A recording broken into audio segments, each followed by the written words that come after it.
Hello and welcome to physics learning in scithmatics. तो आज का हमारा जो टॉपिक है वो है electrostatic potential due to an electric dipole. Electric dipole के कारण किसी पॉइंट पर इलेक्ट्रोस्टैटिक पोटेंशियल कितना होता है। तो लास्ट टर्न पे हमने ये टॉपिक पढ़ा था इलेक्ट्रोस्टैटिक पोटेंशियल, और हमने किसका निकाला था, ये पॉइंट चार्ज के लिए कितना होता है पोटेंशियल। अगर हमारे पास एक पॉइंट चार्ज है Q और उससे हमें R डिस्टेंस पे पोटेंशियल निकालना है इस पॉइंट पे, तो पोटेंशियल कितना होता है, that is equal to 1/4πε0 Q/R। ये पोटेंशियल निकाला था हमने। हमें निकालना है electrostatic potential due to dipole. तो डाइपोल क्या होता है उससे कभी रिवाइज कर लेते हैं। ये हमने जो है चैप्टर 1 में पढ़ा था डाइपोल के बारे में, कि अगर हमारे पास दो इक्वल एंड ऑपोजिट चार्जेस हैं -Q और +Q and they are separated by a small distance 2a, then this arrangement is called electric dipole. और इसके लिए हमने एक क्वांटिटी डिफाइन की थी, डाइपोल मोमेंट, जिसको हम P से रिप्रेजेंट करते हैं। वो क्या होती है, आइदर चार्ज यानी कि इन चार्जेस का magnitude into distance between the charges. और ये कैसी क्वांटिटी होती है, वेक्टर क्वांटिटी होती है, और इसकी डायरेक्शन क्या होती है, नेगेटिव से पॉजिटिव चार्ज की तरफ, यानी कि इस केस में P की डायरेक्शन ये होगी। ठीक है, तो इन चीज़ों को दिमाग में रखते हुए हम अब निकालेंगे electrostatic potential due to an electric dipole. तो ये हमने डाइपोल लिया है, ये A और B पॉइंट्स नेम कर देते हैं। यहाँ पे +Q चार्ज रखा है, यहाँ पे -Q चार्ज रखा है। 2a उनके बीच का डिस्टेंस है, O मिड पॉइंट है डाइपोल का, इसका मतलब ये डिस्टेंस भी A है और ये डिस्टेंस भी A है। और ये जो है डाइपोल मोमेंट की डायरेक्शन दिखा रखी है नेगेटिव से पॉजिटिव की तरफ। अब जिस पॉइंट पे हमें डाइपोल मोमेंट इलेक्ट्रोस्टैटिक पोटेंशियल निकालना है वो पॉइंट ये है P। इसको हमने सेंटर से R डिस्टेंस पे लिया है, ये डिस्टेंस R है सेंटर से। ठीक है, तो इस पे पोटेंशियल निकालने के लिए हम क्या करेंगे, हम जो है A पॉइंट की इस चार्ज के कारण कितना पोटेंशियल है B पॉइंट पे वो निकाल लेंगे, इस चार्ज के कारण कितना पोटेंशियल है वो निकाल लेंगे, और हम दोनों को ऐड कर देंगे। तो हमको निकालना है पोटेंशियल एट P।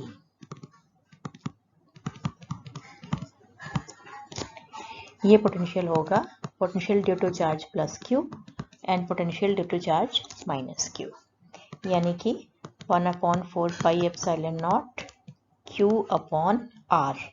अब इसका डिस्टेंस कितना है, यहाँ से इसका अगर हम डिस्टेंस देखें +Q से, तो इसका डिस्टेंस हमने ये मान लेते हैं R1। ये AP डिस्टेंस है, इसको हमने R1 मान लिया है।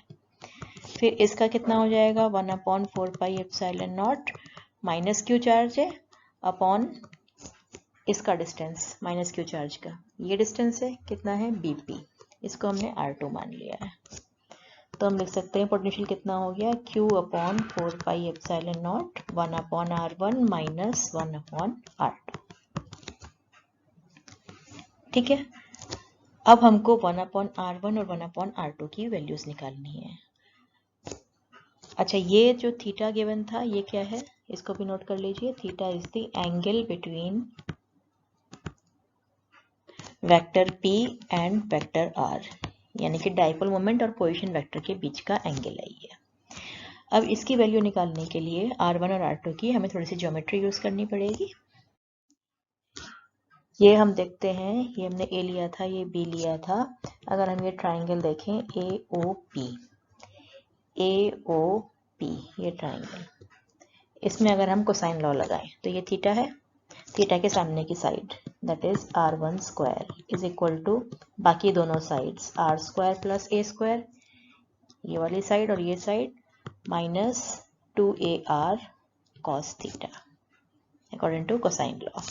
या हम लिख सकते हैं R1² is equal to R² common ले लें तो 1 + A²/R² -2AR/R² cos थीटा।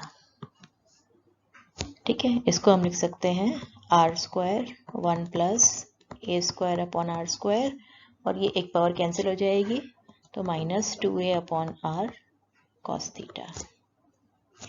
अब अगर ये पॉइंट जो हमने लिया है ये दूर है, यानी कि ये जो r डिस्टेंस है वो a के कंपैरिजन में काफ़ी ज़्यादा है, then we get a upon r is less than 1, और a अपॉन r अगर लेस है तो a square upon r square तो और भी कम हो जाएगा 1 से।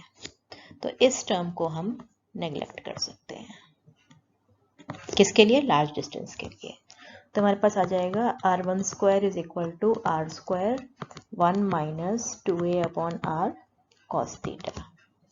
अगर हम r1 निकालें तो स्क्वायर रूट करना पड़ेगा, तो r1 minus 2a upon r cos theta का हाफ। अब इस टर्म को एक्सपेंड करने के लिए हम क्या यूज करेंगे? Binomial theorem.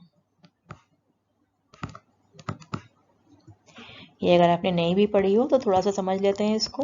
1 प्लस एक्स का एक्सपेंशन जो होता है that is 1 plus n x plus higher powers of x, x की हायर पावर्स होती है। और अगर x जो है that is very less than 1 तो हम लेते हैं 1 plus x raise to power n is equal to 1 plus n x, क्योंकि x बहुत छोटा है। अगर हम हायर पावर्स लेंगे तो वो और छोटी हो जाएंगी, उनको हम नेग्लेक्ट कर सकते हैं। तो इसी तरह से हम इसको एक्सपेंड करें तो हमारे पास क्या आएगा? r1 is equal to r, और अच्छा पहले हम 1 अपॉन r1 निकालते हैं फिर एक्सपेंड करेंगे। 1 upon r1 is equal to 1 upon r और 1 minus 2a upon r cos theta raise to power minus half. हमको 1 अपॉन r1 चाहिए था ना, तो इसलिए हमने इसको जस्ट इन्वर्स कर दिया, तो ये माइनस पावर आ गई यहाँ पे। तो ये कितना आ जाएगा? 1 upon r1 is equal to 1 upon r, और इसको एक्सपेंड करना है हमको। तो पहली टर्म तो 1 आएगी, उसके बाद क्या आएगा?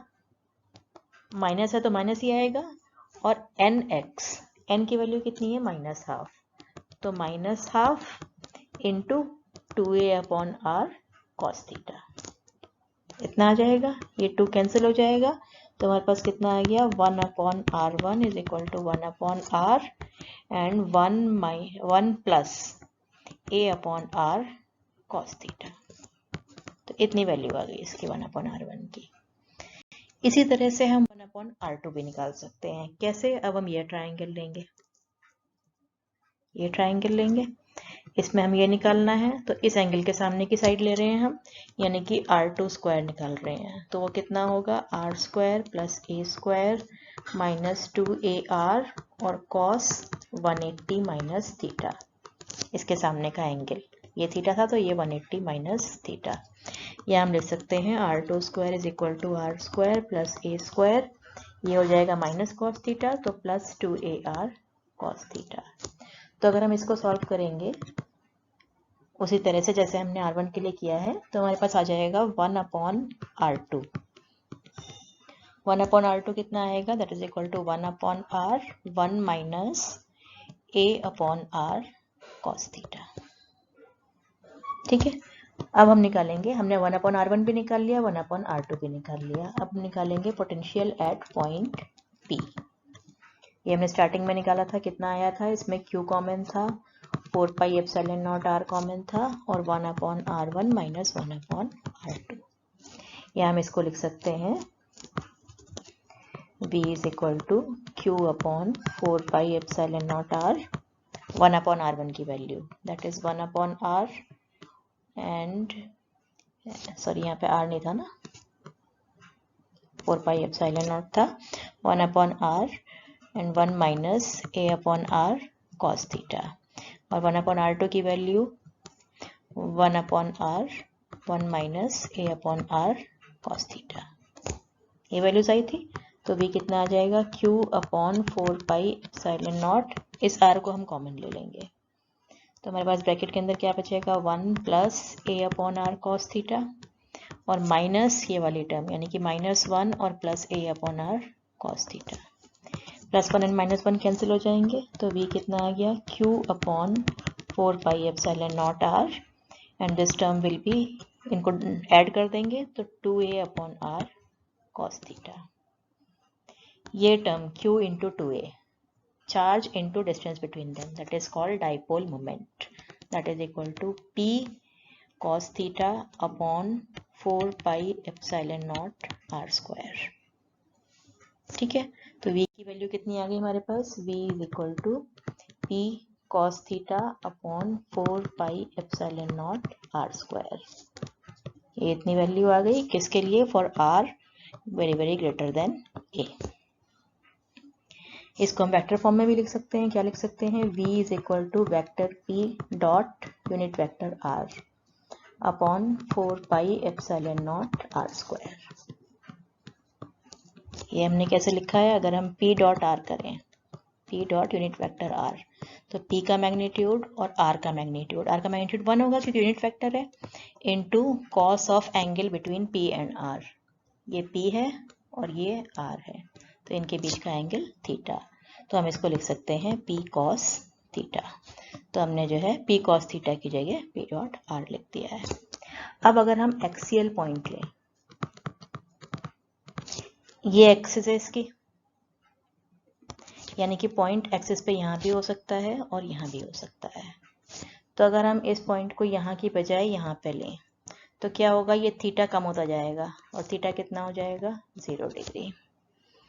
इसी तरह से अगर हम यहाँ पे पॉइंट लें, यानी कि हम इस पी पॉइंट को यहाँ लेके आए, तो ये थीटा ऐसे बढ़ता जाएगा, कितना हो जाएगा इसके लिए, theta is equal to 180 degree. यानी कि अगर पॉइंट जो है डायपोल मोमेंट की डायरेक्शन में इधर है तो 0 और इधर है तो थीटा 180 डिग्री। अगर हम इस इक्वेशन में वैल्यूज रखते हैं, कितना, थीटा इज इक्वल टू 0 और 180 डिग्री, तो हमारे पास v कितना आएगा, 0 रखेंगे तो cos 0 1 हो जाएगा, तो v की वैल्यू कितनी आ जाएगी हमारे पास, p upon 4 pi epsilon naught r square. और अगर हम इसमें 180 रखेंगे तो ये -1 हो जाएगा, तो minus p upon 4 pi epsilon naught r square. तो एक्सियल पॉइंट पे ये वैल्यू आ जाएंगी। ये हमने दोनों को कंबाइन करके लिख दिया, प्लस माइनस का साइन, इतनी आ जाएगी। इक्वेटोरियल पॉइंट, इक्वेटर कौन सा है इसका, इक्वेटोरियल पॉइंट, ये जो डाइपोल था इसके मिड पॉइंट पर, इस पे अगर हम परपेंडिकुलर प्लेन ड्रॉ कर दें तो ये इक्वेटोरियल पॉइंट होगा। हम यहाँ पे कोई पॉइंट लेंगे तो इक्वेटोरियल पॉइंट होगा। तो डाइपोल मोमेंट की डायरेक्शन ये है और r की डायरेक्शन ये हो जाएगी, यानी कि ये एंगल कितना हो गया, 90 डिग्री। तो इक्वेटोरियल पॉइंट के लिए थीटा इज 90 डिग्री। अगर यहाँ सब्सटीट्यूट करते हैं तो v कितना आ जाएगा, 0, क्यों, cos 90 की वैल्यू 0 होती है। तो एक्सियल पॉइंट पे जो है v की वैल्यू इतनी होती है, इक्वेटोरियल पॉइंट पे डाइपोल मोमेंट के ये जो पोटेंशियल है डाइपोल का वो 0 होता है। इसके इंपॉर्टेंट फीचर्स पढ़ते हैं, किससे कंपेयर करते हैं, electric dipole, electric potential of a dipole and electric potential due to a single charge. हमने सिंगल चार्ज का निकाला था पहले पोटेंशियल। सिंगल चार्ज के लिए v था कितना, 1/4 पाई epsilon not q upon r। Dipole के लिए निकाला है, डाइपोल के लिए v कितना आया है, that is equal to p cos theta upon 4 pi epsilon naught r square. यानी कि सिंगल चार्ज में v प्रोपोर्शनल टू 1/r और डाइपोल में v is proportional to 1/r square. तो electric dipole potential falls off at a larger distance as r square, not as 1/r। That was due to the single charge. ये difference है दोनों में। दूसरा क्या है, the potential due to the dipole depends not only just on r but also on the angle between position vector and the dipole moment. इसमें तो potential सिर्फ r पर डिपेंड कर रहा है, इसमें जो पोटेंशियल है वो r के साथ साथ थीटा पर भी डिपेंड करता है, ठीक है। However, it is axially symmetric about p। ये जो है, जो डाइपोल मोमेंट है उसके एक्सिस के अबाउट सिमेट्रिकल होता है। क्या मतलब है इसका, कि ये अगर ए बी डाइपोल है, ये इसकी एक्सिस है और हमने पॉइंट यहाँ लिया है p, जो कि सेंटर से r डिस्टेंस पे है और थीटा एंगल पे है। तो इसका अगर हम रिफ्लेक्शन देखें यहाँ पे, तो ये p डैश पॉइंट होगा, ये पॉइंट भी r डिस्टेंस पे और थीटा एंगल पे है। यानी कि अगर हम इसको लेके, इस OP को लेके इसको रिवॉल्व करें, रोटेट करें किसके, एक्सिस के अबाउट, तो एक कोन बन जाएगा और इस कोन के जितने भी कॉरेस्पॉन्डिंग पॉइंट्स P के होंगे ये सारे सेम पोटेंशियल पे होंगे। क्यों, क्योंकि उनका r भी सेम होगा और थीटा भी सेम होगा। It means if you rotate the position vector of r about P keeping theta fixed, the points corresponding to P on the cone so generated will have same potential as P, इन सब का same potential होगा। अब हम इसको compare उससे भी कर सकते हैं जो हमने इलेक्ट्रिक फील्ड निकाली थी। हमने निकाली थी इलेक्ट्रिक फील्ड डाइपोल की, कहाँ पर, एक्सियल पॉइंट पे, that was equal to 2p upon 4πε0 r³। और इलेक्ट्रिक फील्ड निकाली थी इक्वेटोरियल पॉइंट पे, that was p upon 4πε0 r³। यानी कि दोनों ही केसेस में E is proportional to 1 upon r³। हमने पोटेंशियल निकाला है एक्सियल पॉइंट पे, पोटेंशियल कितना है, P upon 4πε0 r² plus minus, और पोटेंशियल जो है इक्वेटोरियल पॉइंट पे 0 है। या इन जनरल अगर लिखें हम तो पोटेंशियल कितना आया था हमारे पास, P cos theta upon 4πε0 r²। It means V is proportional to 1 upon r², जबकि E was proportional to 1 upon r³। यानी कि E का जो ग्राफ होगा उसका जो है स्टीपनेस ज़्यादा होगी एज कंपेयर टू V।